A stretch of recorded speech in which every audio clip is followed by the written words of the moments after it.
Namaste to all. A very, very beautiful Yajurveda mantra. Almighty God is giving a very subtle, very, very powerful message in this Veda mantra. The message is not very obvious. When you read Vedas by books, you will not be able to understand the message of Almighty God. The message of Almighty God is not printed in books. The message of Almighty God is hidden inside the tapasya of a rishi.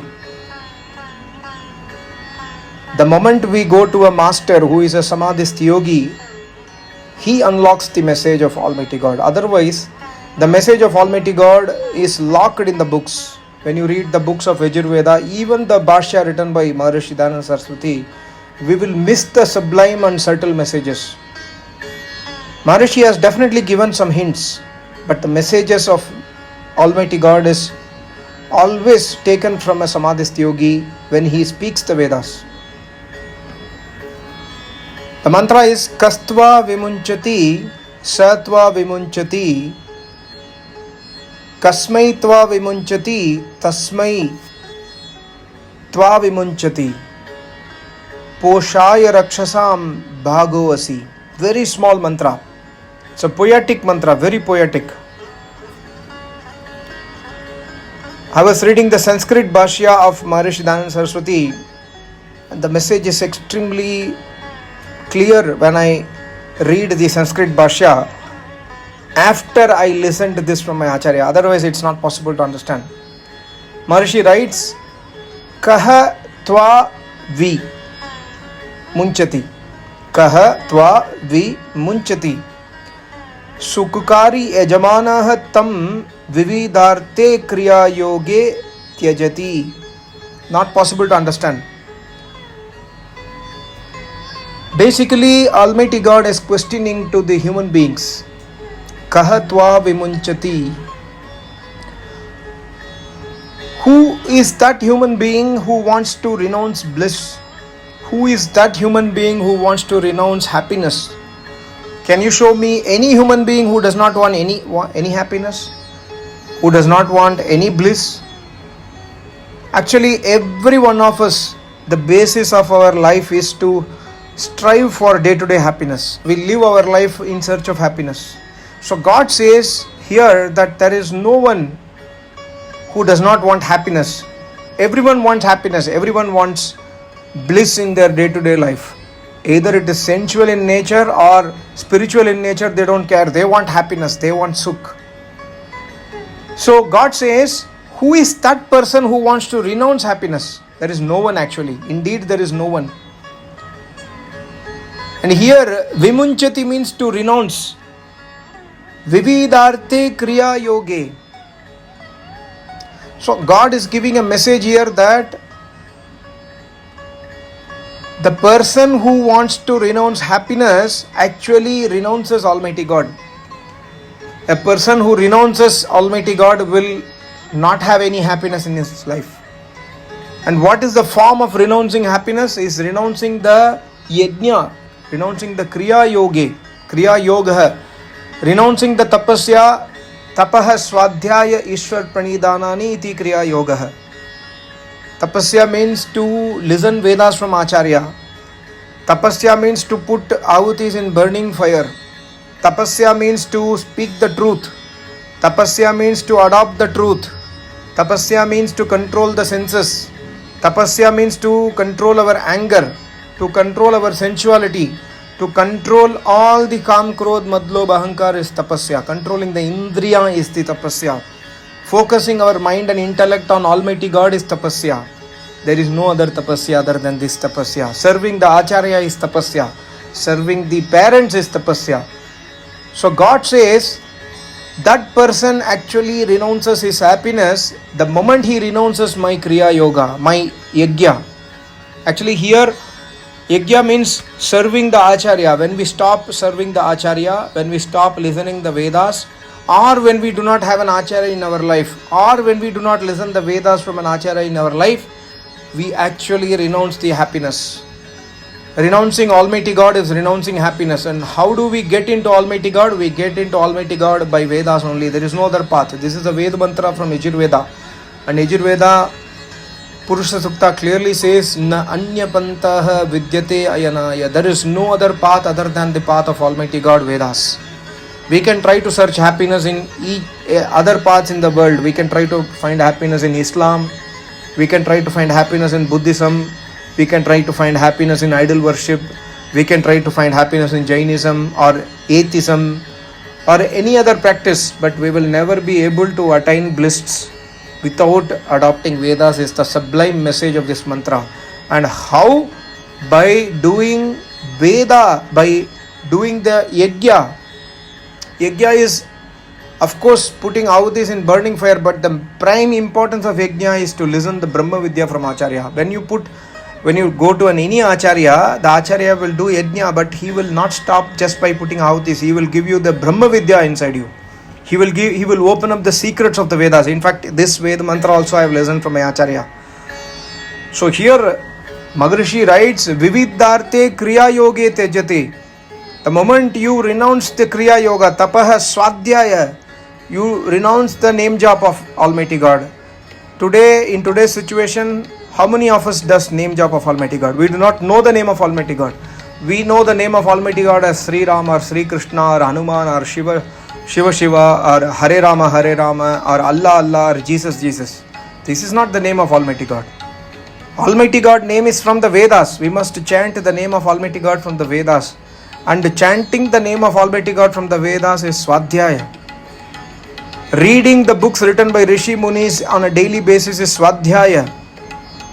When we renounce these things, then we are renouncing Almighty God. Tapaha Swadhyaya Ishwar Pranidhanani. How many of us are dedicating our karmas to Almighty God? How many of us we say that, okay, I am doing my deed, I don't worry about the result, I am giving the result to the hand of Acharya and Almighty God? How many of us are really there? No, none of us. Surely none of us who are listening to this video. And definitely not anyone in the world. Maybe 0.00001%. Somebody is there who has an Acharya, who is renouncing his karmas to Acharyas, who is listening the Vedas from Acharya, who is trying to control his mind, who is trying to do Yagya and also listening Vedas. God says the moment you renounce this act of doing Yagya, you are actually renouncing your happiness. You are actually renouncing your bliss. You have actually left me. When I am not there, there is no happiness for you.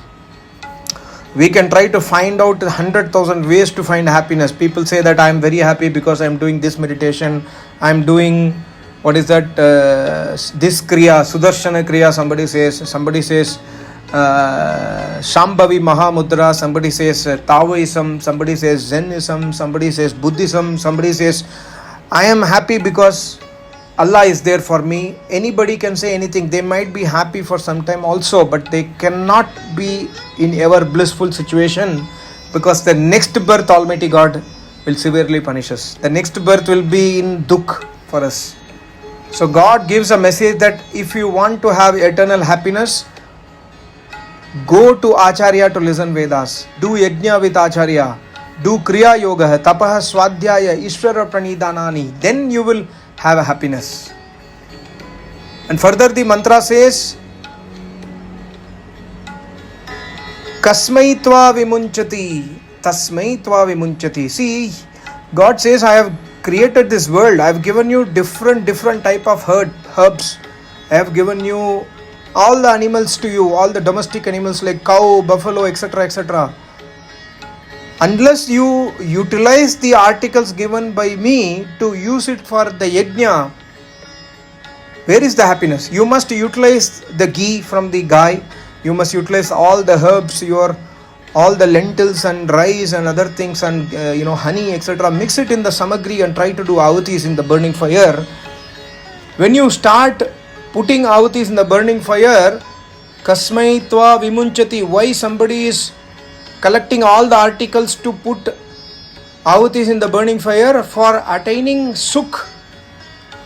Yataha sarva sukha praaptirbhaveth tasmai padaarta samuham vishishtarte tyajati. Tyajati means to renounce all the articles inside the fire. A person puts ahutis in the burning fire, he dedicates all his ghee, samagri, and samagri is made from various types of herbs. he puts everything inside the burning fire to get happiness. That means God says in this mantra, indirectly, also directly, that when you do everyday worship by Agnihotra, you will attain happiness. And not only Agnihotra, by listening Vedas from Acharya in the Yajna. Acharya, when you go to Acharya will say, okay, when you go back to home, do everyday Agnihotra. When you go back to home, do everyday Stuti, Prarthana, Upasana. Put ahutis in the burning fire, you will get happiness. So by adopting the Yagya of the Acharya in our life, we will get happiness. God also says the same thing in this mantra. Otherwise, God says, Poshaaya rakshasaam bhaago asi. The same message is given by Yagyavalkya. Yagyavalkya says in his Shatpatha Brahmana, Yagyavalkya says, the person who does not do everyday worship of Almighty God, that person's property becomes rakshasan ki juta. That means a Rakshas has eaten his food, and after the Rakshasa has eaten the food, the leftover is eaten by us. The Rakshas is already wearing the clothes. After that, the dirty clothes we are wearing. Similarly, God says, when you are not utilizing your human body, when you are not utilizing your money, when you are not utilizing all your articles to yagya, to adhyatmikvad, to spirituality, then that means all your articles is as if that some Rakshas has utilized it and then given to you, and you are eating the leftover of that Rakshas. Like, when just like, in a bitter form, like you have a plate full of rice and dal and sabji, you have left it over in your house, and suddenly your dog comes and eats it. Dog is Rakshas. Rakshas means that yoni which does not have a mind, intellect, buddhi, etc., which does not have any purpose in the life. That is Rakshas. So a dog comes and eats your food, and then it goes away. You do not know that dog ate your rice and dal, and then you come and eat your rice and dal. It will not give you sukha, it will give you dukh for sure. God is giving this kind of message, a subtle message here. When you do not do worship of Almighty God, and when you consume all the articles given by me, but you are not thanking me in yagya, you are not serving the Acharya, you are not listening to the knowledge of the Brahma Vidya, you are not understanding the purpose of your life, then it is as if that a Rakshas has eaten your plate of rice and you are eating the leftover. What sukha it will give? It will give you dukh only. Similarly, when you leave me, I am leaving you for dukkha. How do you come to me? By doing kriya yoga, by doing yagya, by doing tapasya, by listening to Acharya, by serving Acharya, by doing name jap. Then you come to me, then I am there to give you sarva sukha praaptirbhaveth tasmai. I am here to give you sukh, but you have chosen to go towards dukh. If you have chosen to go towards dukh, why should I stop you?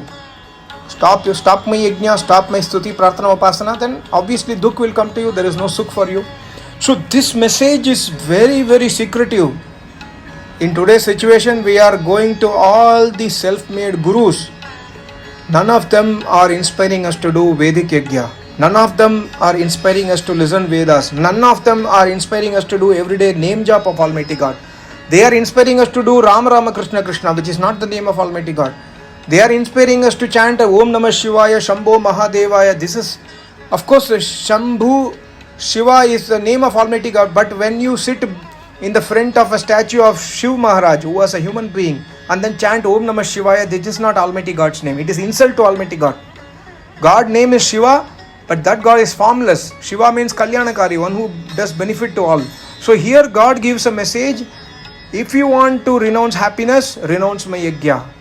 If you want to renounce all your sukh, then renounce my acharyas, my rishi, muni, tapasvis, yogis, and renounce the kriya yoga. Renounce my worship, then you will renounce the happiness.